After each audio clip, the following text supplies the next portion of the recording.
Ukraine में जंग की आहट है।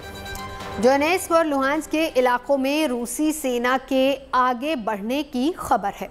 आसार ये है कि रूस की सेनाएं अगर डोनेत्स्क और लुहांस्क पर पूरी तरह से कब्जा करने के लिए आगे बढ़ती हैं तो युद्ध तय है, क्योंकि यूक्रेन भी अमेरिका और नाटो देशों के दिए हथियार के दम पर मोर्चाबंदी करने में जुटा है।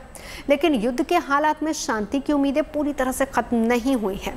यूक्रेन के इलाकों को स्वतंत्र देश घोषित करने के बाद रूस का रुख नरम पड़ा है। राष्ट्रपति पुतिन ने कहा है कि वो शर्तों के साथ बातचीत के लिए तैयार है। अमेरिका भी अपनी फौज यूक्रेन में उतारने से इनकार कर चुका है। यानी दुनिया की ये दो महाशक्तियां सीधे टकराव से बचना चाहती हैं, और इसका सीधे तौर पर मतलब ये है कि यूक्रेन की जिस जंग को वर्ल्ड वॉर में बदले जाने की आशंका जताई जा रही थी, उसकी संभावना अब कम है।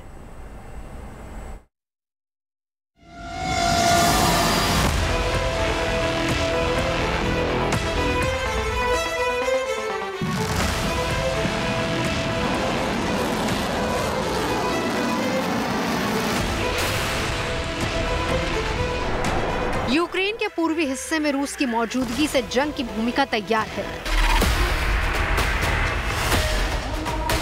आसार है कि डोनेत्स्क और लुहांस्क, जिन्हें रूस ने स्वतंत्र देशों का दर्जा दिया है, इस जंग का मैदान बनेंगे। हालांकि यूक्रेन अपनी पूरी ताकत लगाकर रूस को रोकने की कोशिश में जुटा है, लेकिन रूसी सेना का साथ पाकर अलगाववादियों के हौसले बुलंद हैं। गोलियां चलने लगी हैं और हालात बद से बदतर होते जा रहे हैं।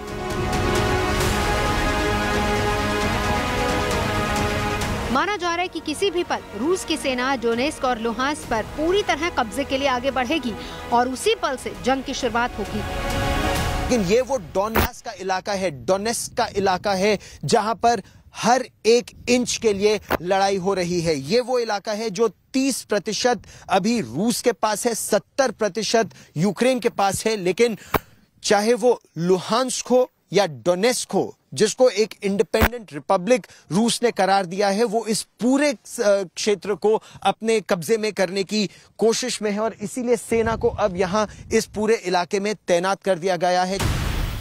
लेकिन युद्ध के इस माहौल में शांति की उम्मीद अभी बरकरार है। गुड न्यूज ये है कि रूस के आक्रामक तेवर के बावजूद अमेरिका ने यूक्रेन में अपनी सेना भेजने से इनकार कर दिया।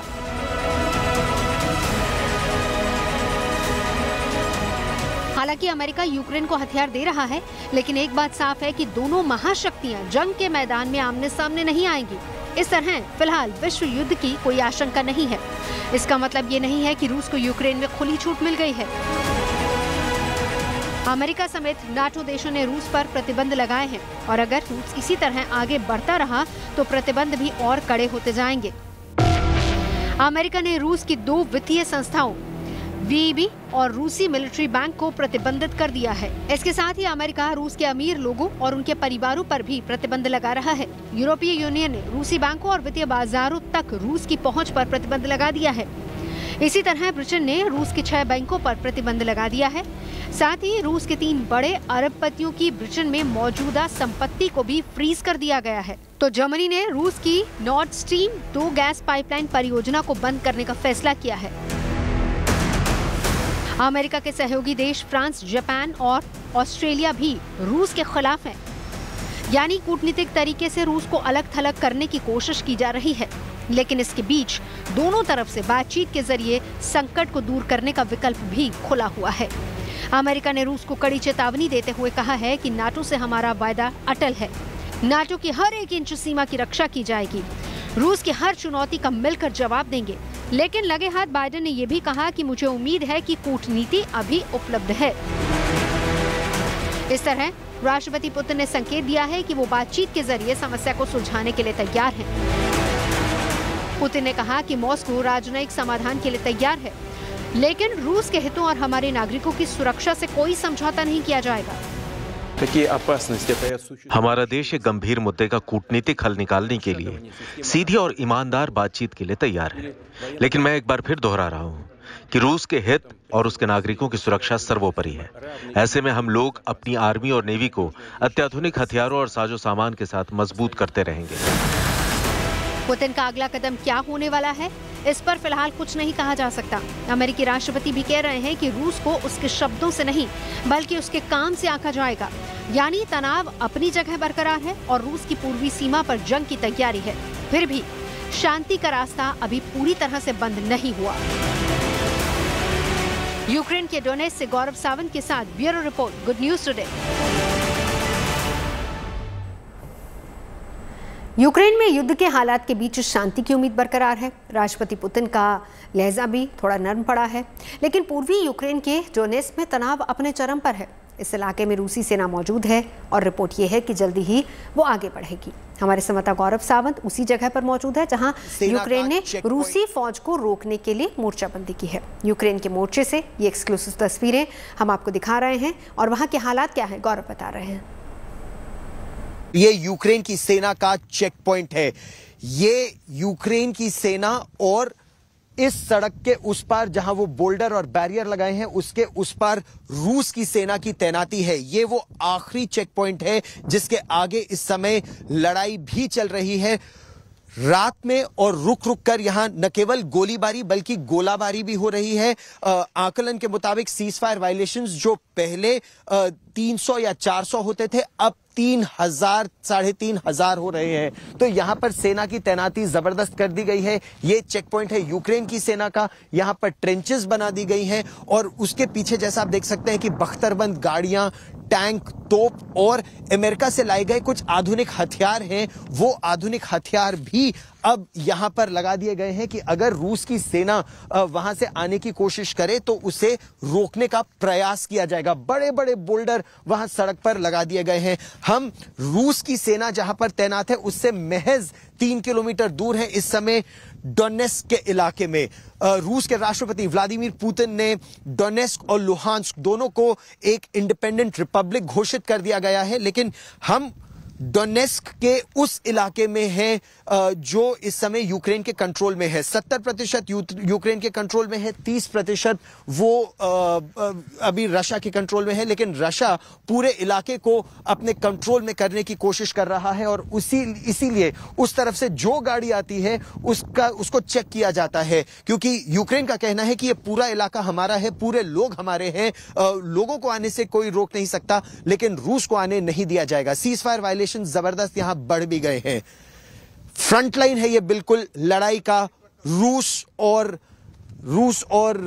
यूक्रेन के बीच। और आप देख सकते हैं कि सेना की गाड़ियां, सेना की बख्तरबंद गाड़ियां, सेना के ट्रक निरंतर यहां पर आते जा रहे हैं और यह दर्शाता है कि आने वाले दिनों में इस क्षेत्र में तनाव और ज्यादा बढ़ेगा। यहां यूक्रेन की सेना की तैनाती निरंतर बढ़ाई जा रही है। पिछले 14 घंटों में जब से हमने आने का प्रयास किया है तो ऐसे कई गाड़ियां, कई बख्तरबंद गाड़ियां और कॉन्वॉयज अब युद्ध के क्षेत्र में आ रहे थे।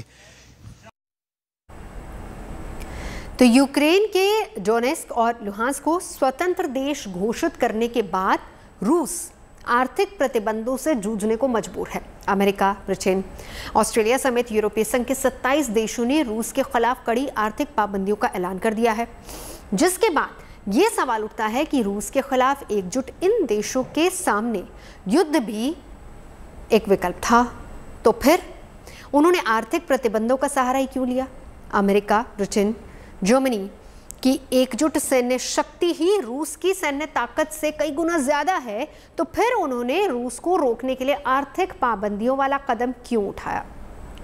2 विश्व युद्ध समेत कई जंग के गवाह बन चुके शक्तिशाली देशों को एक बात समझ आ गई है कि युद्ध किसी समस्या का समाधान नहीं हो सकता है, वो किसी कूटनीतिक संकट का स्थायी हल नहीं है।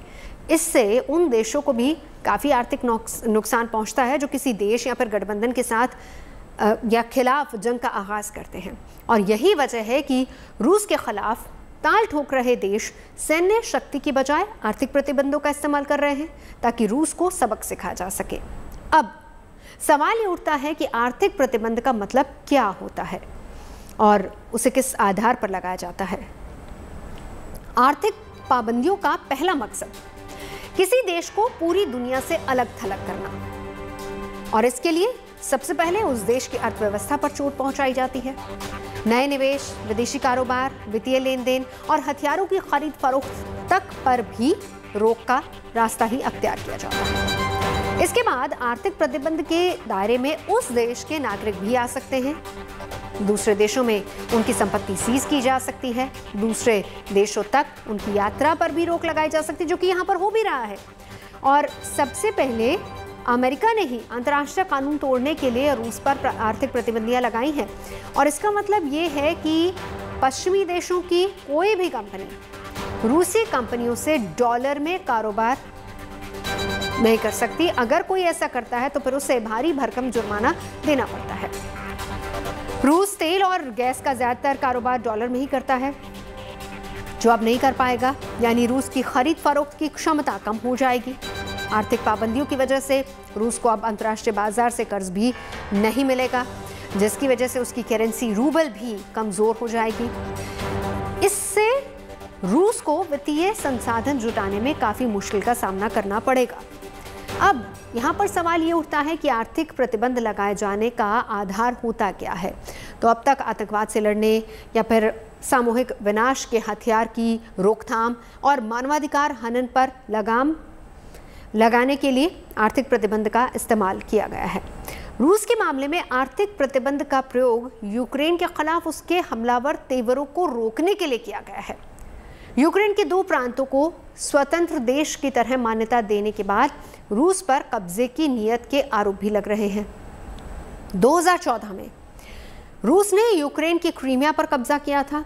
तब उसे सबक सिखाने के मकसद से अमेरिका समेत दूसरे पश्चिमी देशों ने कड़े आर्थिक प्रतिबंध लगाए थे।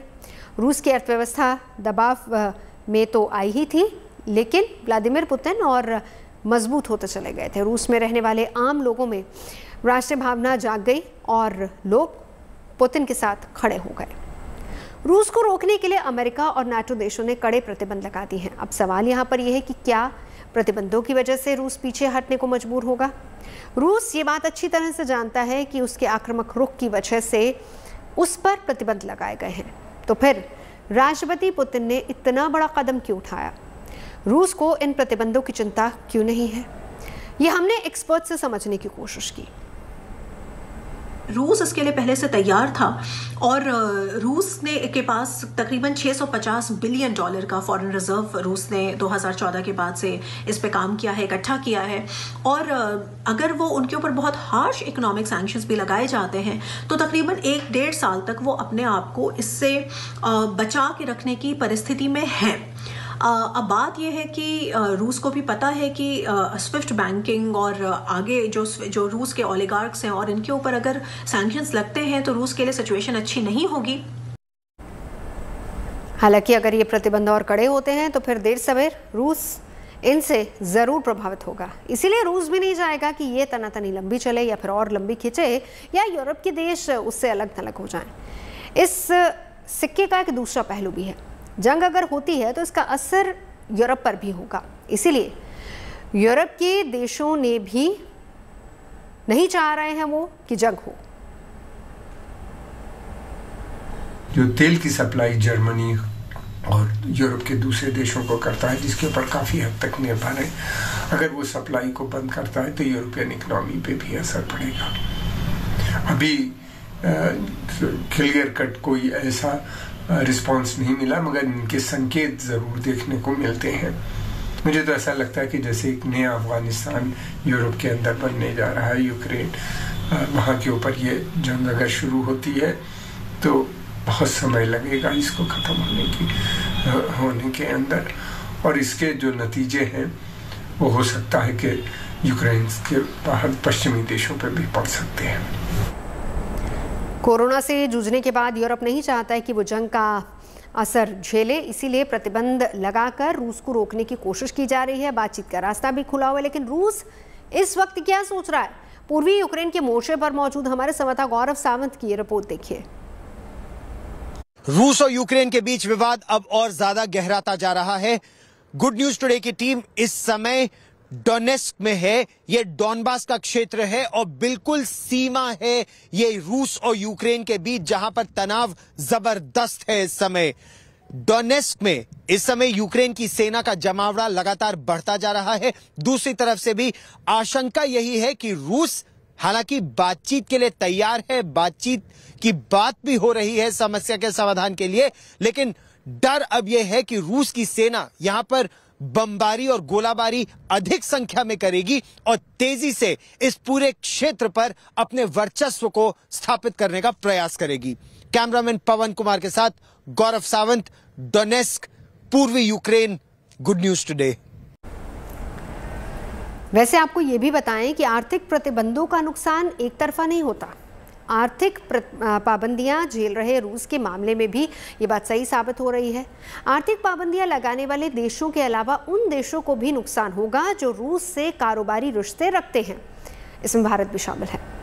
भारतीय अर्थव्यवस्था भी बहुत समय तक रूस पर आर्थिक प्रतिबंध की आंच से बच नहीं पाएगी। चीन और पाकिस्तान जैसे पड़ोसियों से निपटने के लिए भारत रूस ने S-400 air defence missile system खरीद रहा है। अब तक उसकी पहली खेप ही पहुंची है। किसी भी तरह के हवाई हमलों से निपटने में सक्षम S-400 की 4 खेप अभी आनी बाकी है। अमेरिका की तरफ से रूस पर आर्थिक प्रतिबंध की वजह से इस सैन्य सप्लाई में अब देरी हो सकती है। S-400 समझौता तो हाल ही में की गई डील है, लेकिन अगर हम दूसरे हथियारों और रक्षा उपकरणों का भी जिक्र करें तो सबसे ज़्यादा रूस पर ही हम निर्भर हैं और इसकी वजह से चीन और पाकिस्तान जैसे पड़ोसियों से खतरा लगातार बना रहेगा।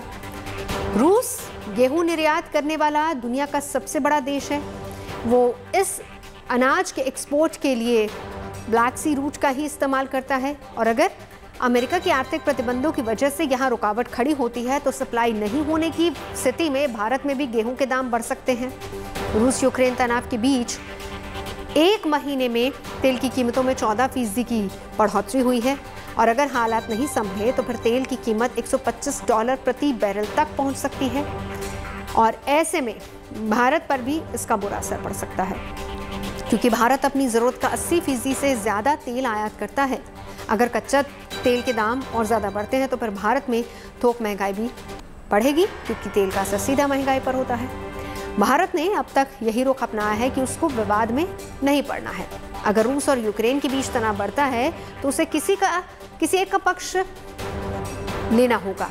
इसके बाद दूसरे पक्ष से नाराज होने का खतरा भी पैदा हो जाएगा, खासकर रूस का जो दशकों से अहम दोस्त की तरह पेश आता रहा है। तमाम अंतर्राष्ट्रीय मुद्दे पर भारत के साथ हमेशा खड़ा रहा है और अगर हमसे दूर होता है तो फिर इसका फायदा चीन और पाकिस्तान को मिल सकता है।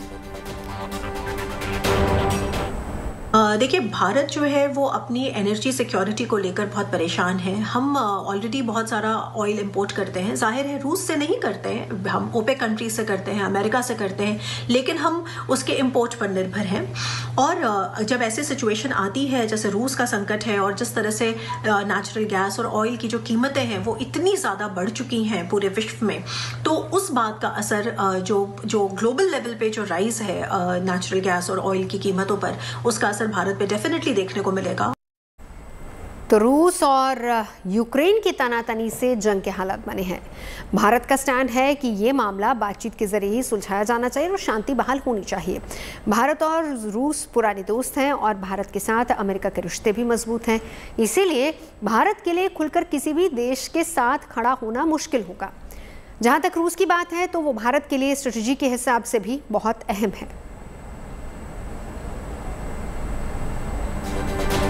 रूस भी अपने पक्ष में लामबंदी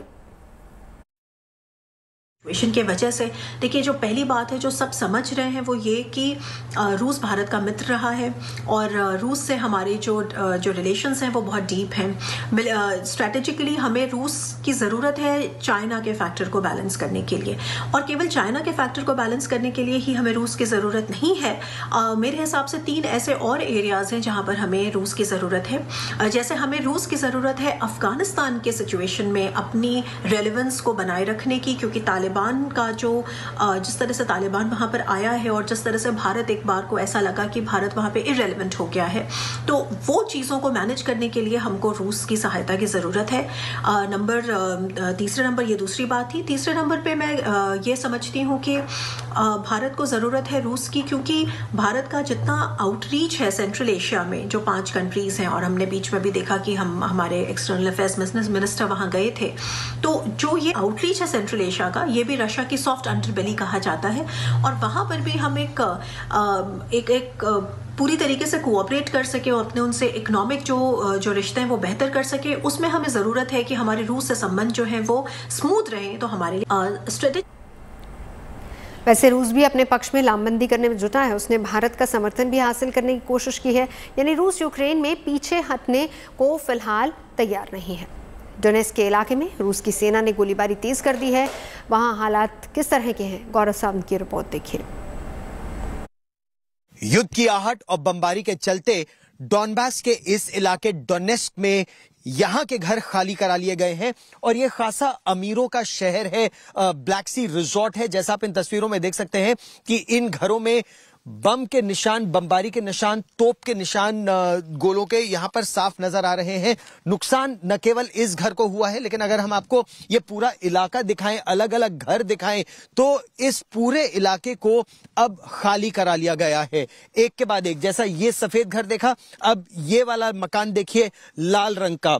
यहां पर भी गोलों के निशान साफ नजर आते हैं, दीवारों पर भी और आगे वाले घर में भी।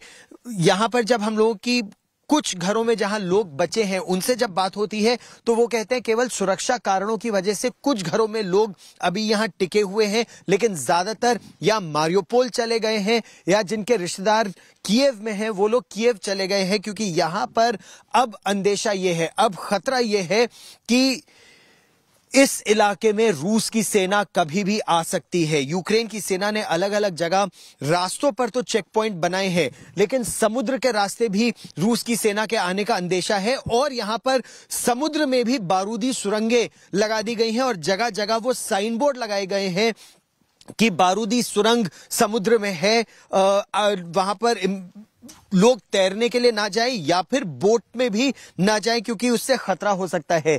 लेकिन युद्ध के बादल और युद्ध की आहट अब यहां साफ सुनाई दे रही है कि किसी भी वक्त यूक्रेन और रूस के बीच अब यहां जंग छिड़ सकती है इस पूरे डोनेट्स्क और डॉनबास इलाके के लिए।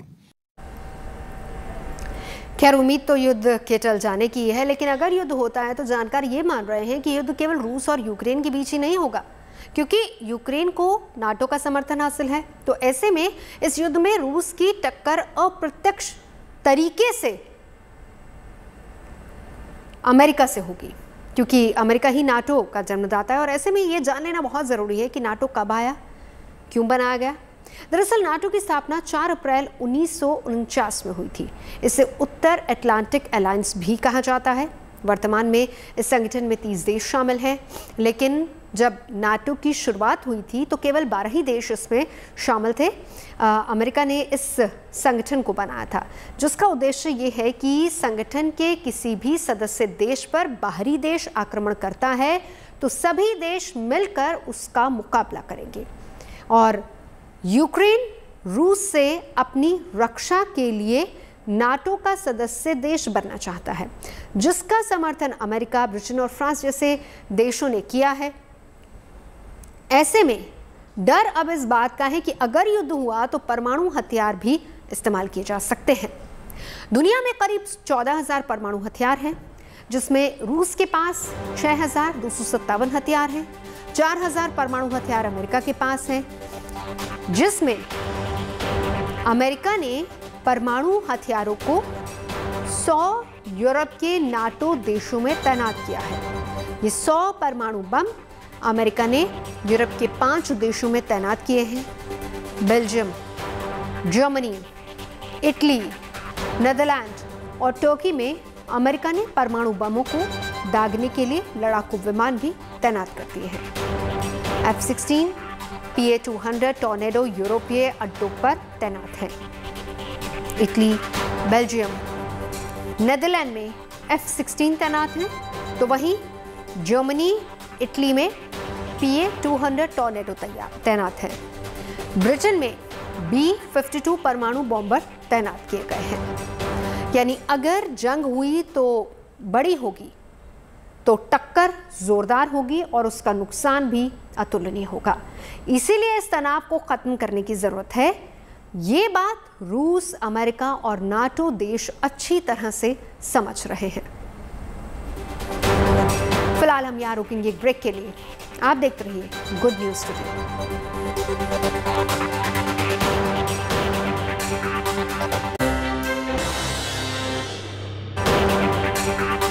और अच्छी खबर, सच्ची खबर में अब आपको हम आज की बेहद खूबसूरत तस्वीर दिखाते हैं।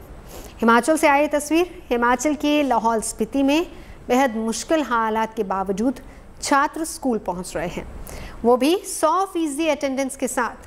और ये तस्वीर प्रेरणा देती है। कोरोना की वजह से ये तो हम जानते हैं कि अरसे से स्कूल बंद रहे हैं, बच्चे घरों में कैद थे, लेकिन अब जब स्कूल खुल गए तो पढ़ाई को लेकर बच्चों में जोश देखने को मिला। अब दिल्ली हो या हिमाचल प्रदेश, हर जगह बच्चे हंसते मुस्कुराते स्कूल जा रहे हैं। अब हिमाचल में इतनी बर्फबारी भी बच्चों को स्कूल जाने से रोक नहीं पा रही है। पढ़ाई के साथ साथ मौज मस्ती भी हो रही है और उनको आज़ादी मिल रही है। अब वैसे इसमें कोई रुकावट आए नहीं, इसके लिए कोशिशें भी लगातार की जा रही हैं। लाहौल स्पीति में कड़ाके की ठंड है, लेकिन ये मौसम भी बच्चों को डिगा नहीं पाया है। पढ़ने के लिए हर हाल में स्कूल जाना है।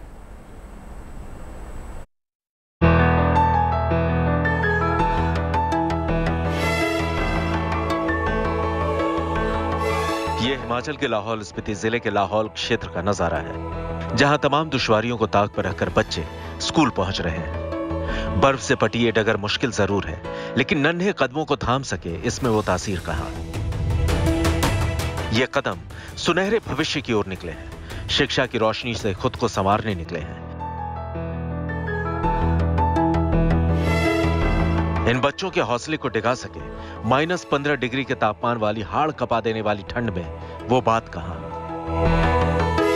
यही वजह है कि 100% अटेंडेंस के साथ यहां के स्कूल चहक रहे हैं। स्कूलों में बाकायदा अलाव की व्यवस्था की गई है ताकि बच्चों की पढ़ाई में सर्द मौसम खलल ना डाल सके। जिस लगन की लौ से ये बच्चे मुश्किल हालात से पार पा रहे हैं, आगे बढ़ रहे हैं, वो यकीनन तारीफ के काबिल है। Bureau report, good news today.